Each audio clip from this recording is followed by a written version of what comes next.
Hello Bama fans! Anthony Rogers has a ton of teams chasing him besides Bama. But he made an unexpected announcement. You know what? Keep checking back for Bama news and subscribe to the channel. Let's go! The Alabama Crimson Tide continue to show their strength in recruiting, especially with the latest update on Anthony Rogers, a four-star running back from Carver High School in Montgomery. With his unique talent and versatility on the field, Rogers is not just a recruit, but a central piece who could shape the future of Alabama's backfield for years to come. Despite his verbal commitment to Alabama, Rogers admits he is still exploring his options. "I'm still committed," he told Touchdown Alabama, but stressed, however, the importance of making sure his decision is the best for his future. This approach is not uncommon among high-profile recruits, who often keep channels open with other schools to ensure they are making the right choice. And for Rogers, those other schools include college football powerhouses like Auburn, Georgia, and Ohio State, all of which are still actively pursuing his talent. Alabama's commitment to Ackland Deer, another four-star running back from Mississippi, seems to have cemented Rogers' decision. And that's interesting. He acknowledges that he and Deer have complementary playing styles, which could make for a dynamic and fearsome duo for the Crimson Tide. While Deer is best known for his physical style of play and downhill power, Rogers stands out as a different kind of player, demonstrating his talent not only as a running back but also as a slot wide receiver. In his last game, he racked up an impressive 162 yards and scored a touchdown on a catch, reaffirming his ability as the most versatile running back in the country. For Alabama, keeping Rogers committed is crucial. The team is already positioned to have two of the best running backs in the 2025 class, and the combination of Rogers and Deer promises to add an extra dimension to the Crimson Tide's offense. Rogers' ability to adapt and make an impact at multiple positions makes him a constant threat on the field, something the Alabama coaching staff certainly values. However, the fact that Rogers is still being courted by other programs is a reminder of the ongoing battle that is college football recruiting. Even with a verbal commitment, Alabama's work is far from over. The need to continue to impress and convince Rogers that Tuscaloosa is the right place for him is imperative. His future visits, including to Tuscaloosa, could be decisive not only for his future, but also for the future of the Alabama program. Recruiting success has always been a hallmark of Alabama, and ensuring that Rogers remains committed would be another significant win for head coach Kalen DeBoer and his staff. With the combination of talent, versatility, and leadership potential that Rogers brings, he could be a key player in the next phase of the program. Expectations are high, and Bama is committed to bringing great young men to this team. As Rogers ponders his future, Alabama should continue to do what it does best, provide the environment, resources, and support for him to see Tuscaloosa as the ideal destination for his career. The Crimson Tide has all the tools to keep Rogers on their roster, and if they can do that, the sky is the limit for what he and Deer can accomplish for Bama. Let's keep going! The Alabama Crimson Tide are entering a new era under coach Kalen DeBoer, but the memories and legacy of former coach Nick Saban continue to linger. One example of this happened recently during ESPN's College Gameday season opener, where Saban, now retired and part of the analyst team, was the target of an unusual joke that quickly turned into a moment of self-actualization.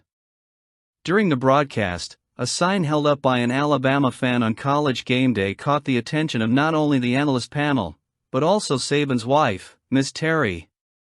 The message on the sign read, "Looking for a football man, trust fund, Saban height, brown eyes," a direct reference to the legendary coach. Miss Terry's humorous gesture, wagging her finger in playful disapproval, drew laughter from everyone, including Saban, who laughed it off alongside his fellow panelists. Pat McAfee, another member of the College Gameday crew, quickly joined in the fun, saying, "Sorry, ladies, he's already taken," noting the strong bond between Saban and his wife. Saban, always quick with his words, responded with a witty remark, mentioning that his wife often complains that he never asks her to dance, which drew more laughter from the studio. This lighthearted moment, however, also offers a glimpse into the deep partnership between Saban and Ms. Terry, something that has been widely recognized in the college football world. Earlier this year, Colorado head coach Deion Sanders openly praised the Sabins' marriage, saying that Terry could provide a masterclass in how to be a supportive partner for all the women who work alongside a coach. But this episode of College Game Day also sheds light on the deeper reasons that led to Saban's retirement. In previous statements, Saban has revealed that it was his wife who first questioned why he was still coaching, given the drastic changes in college football. He said that throughout his career, the focus has always been on developing players and preparing them for success in life, but in recent years, the dynamic has changed, especially with the introduction of NIL. Saban recalled how his wife inspired recruits and their parents to be more focused on how much money they would make than on how they would develop as athletes and people. This shift in focus was a red flag for Saban, who realized that the current environment was no longer conducive to the type of development he had always valued throughout his career. That realization, along with other factors, contributed to his decision to retire. Saban's retirement marked the end of an era for Alabama, but his influence remains. While he adjusts to his new role as an analyst, Alabama is moving forward under the leadership of Kalen DeBoer, who has the difficult task of keeping the Crimson Tide at the top of college football. DeBoer's debut against Western Kentucky marks the beginning of a new era, but the echoes of Saban's legacy will be felt for a long time to come, both on and off the field. Let's move on. Nick Saban's relationship with the media, especially during his long and iconic career at Alabama, has always been a mix of respect, tension, and memorable moments. Saban, known for his attention to detail and unwavering focus, wasn't exactly what you'd call an easy coach in press conferences, but he also wasn't one to shy away from providing valuable information as long as the questions were thoughtful and direct.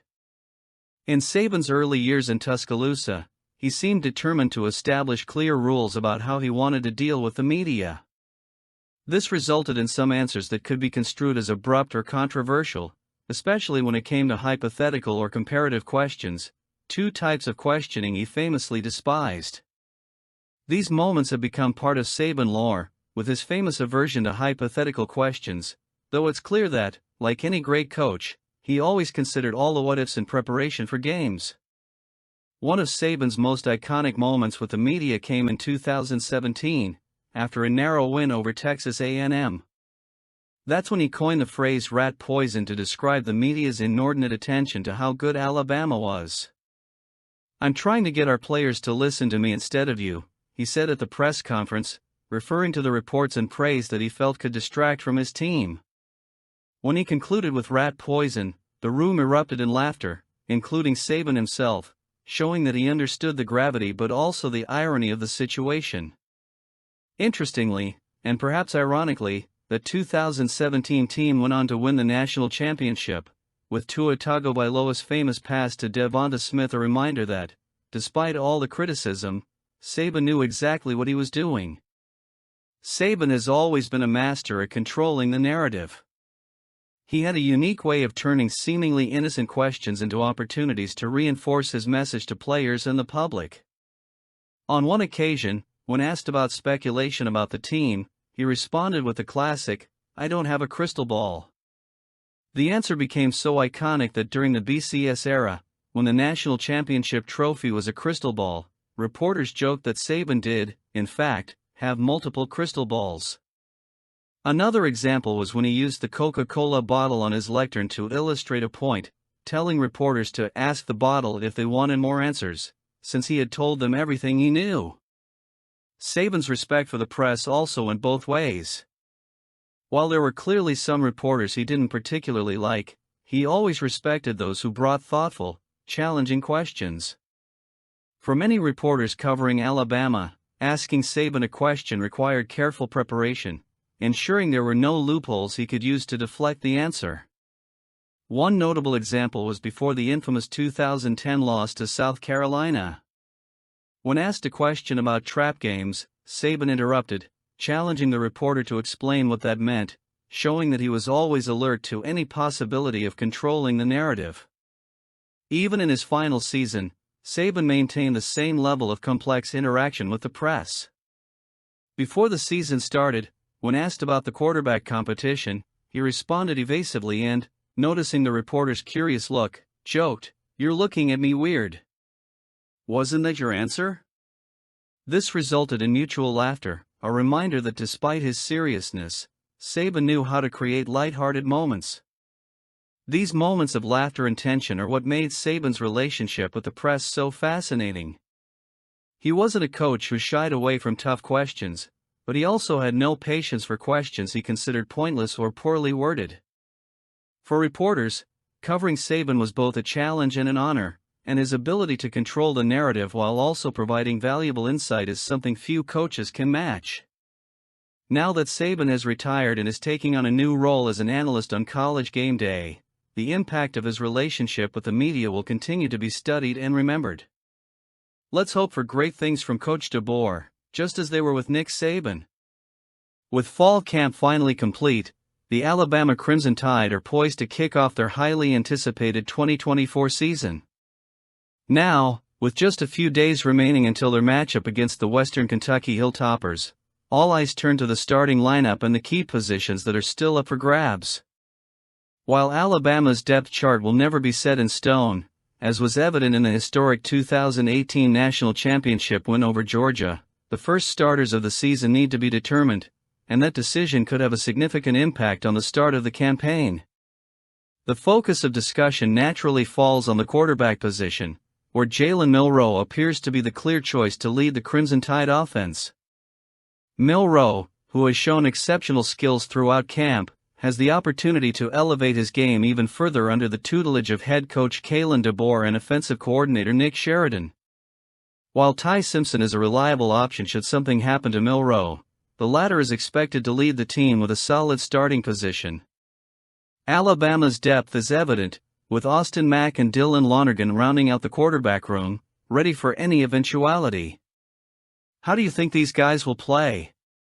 At the running back position, the competition between Jam Miller and Justice Haynes adds an element of intrigue to the depth chart.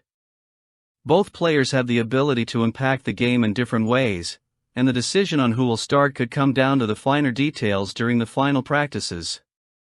While some fans may be disappointed by the lack of clarity early, the truth is that both Miller and Haynes are exceptional talents who will provide dynamic options for Alabama's offense.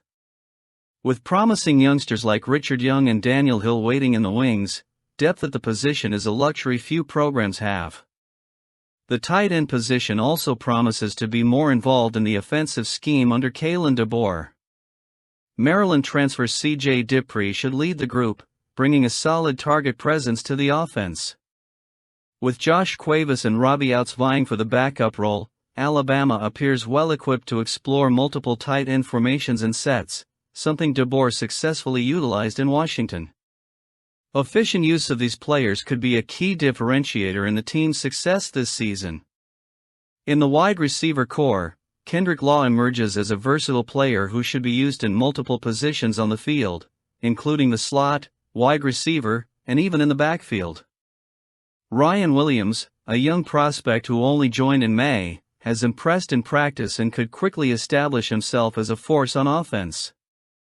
While Williams may start the season as a backup, he is expected to see significant playing time, especially as Law is used in more unusual positions. Williams' ability to contribute immediately could make this transition a quick one, and his presence on the field is something Alabama fans will be watching closely. With the season approaching, Alabama finds itself in a strong position with depth in nearly every critical area. The positional battles, especially at key positions like quarterback and running back, reflect the wealth of talent the Crimson Tide has at their disposal. However, the real test will come next Saturday, so let's wait and see. This team has great potential, guys. One to watch out for is Ryan Williams. This talented wide receiver and Saraland High School alum is already making a difference in Tuscaloosa before he even steps on the field for a regular season game.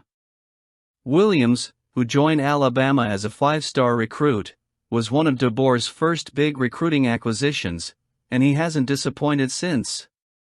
During preseason camp, he impressed the coaching staff with his skill, focus and maturity, traits that are not usually seen in players so young. Those qualities haven't gone unnoticed by those familiar with the college football scene. Marquis Mays, who knows what it takes to succeed at Alabama as a former wide receiver and two-time BCS national champion in 2009 and 2011, expressed great excitement about Williams' future. Mays believes Williams has what it takes to become a household name in the college football world, a prediction that carries weight given Mays' experience and history with the program. Mays, who played alongside legends like David the Deuce Palmer, knows a special talent when he sees one. And that's exactly what he sees in Ryan Williams. Despite all the attention and expectation surrounding him, Williams has demonstrated a remarkable ability to stay focused, a quality that will be crucial as he navigates the pressures of playing for one of the nation's top college football programs. For Alabama fans, the season opener against Western Kentucky is an opportunity to see firsthand what Williams can bring to the field. With all the excitement surrounding the new era under Kalen DeBoer, Williams represents not only the promise of individual talent, but also the beginning of a new generation of players who can lead Alabama back to the top of college football. Williams is expected to make an immediate impact on the season, starting with this weekend's game. His performance will be closely watched, not only by fans, but also by critics and pundits who are curious to see if he can live up to the hype surrounding him. Let's get going, because this guy has a future at Bama. The story involving Taulia Tagovailoa, the younger brother of Alabama legend Tua Tagovailoa, and the Auburn Tigers' attempt to lure him with a $1.5 million offer is more than just a funny and interesting anecdote in the world of college football. It reveals a lot about the dynamics of family loyalty, the power of the Crimson Tide, and the current limitations of the Auburn program under Hugh Freeze. Firstly, the fact that Taulia turned down such a substantial offer from Auburn to stay at Maryland, despite receiving significantly less money, highlights the deep influence Tua has over him. Tua, one of the most iconic quarterbacks to wear the Alabama uniform, made it clear to his brother that the Tagovailoa family is, first and foremost, loyal to the Crimson Tide. The phrase "we are an Alabama family. You don't go to Auburn" powerfully captures this loyalty, showing that for the Tagovailoas, certain values and commitments are non-negotiable, regardless of the financial opportunities offered. This decision also speaks volumes about the culture and prestige of the Alabama Crimson Tide.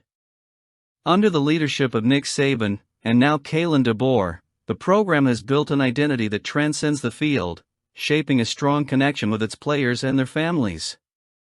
Even after Saban's departure, this culture remains intact, with former players like Tua still deeply connected to the program and passing on this loyalty to their relatives. The fact that Tua convinced his brother to reject an offer from a historic rival like Auburn in favor of staying at a smaller program like Maryland is a testament to the enduring influence of the Crimson Tide. On the other hand, this story exposes some of the limitations of the Auburn program, especially under the leadership of Hugh Freeze. Despite offering a significant amount of money, Auburn failed to secure Taulia's transfer, which would have been a much more impactful acquisition than Peyton Thorne. This raises questions about Auburn's ability to compete in the current college football landscape, where NIL plays an increasingly central role in recruiting and retaining talent. Auburn, traditionally one of the most respected programs in the SEC, still faces significant challenges in its effort to return to the top. The inability to secure Taulia's signature, even with an attractive financial offer, can be seen as a reflection of the difficulties Hugh Freeze faces in revitalizing the program. The fact that, even with considerable resources at their disposal, Auburn could not overcome family influence and loyalty to Alabama is a sign that the program still has a long way to go. For Alabama fans, this story will undoubtedly become yet another legendary narrative, a Gump story, as it is popularly known, celebrating the loyalty and incredible connection of the Tagovailoas with the Crimson Tide. It reinforces the idea that, for many, playing for Alabama is not just a career decision but a choice that carries deep emotional and familial weight. What's your take? I'd love to see your comments.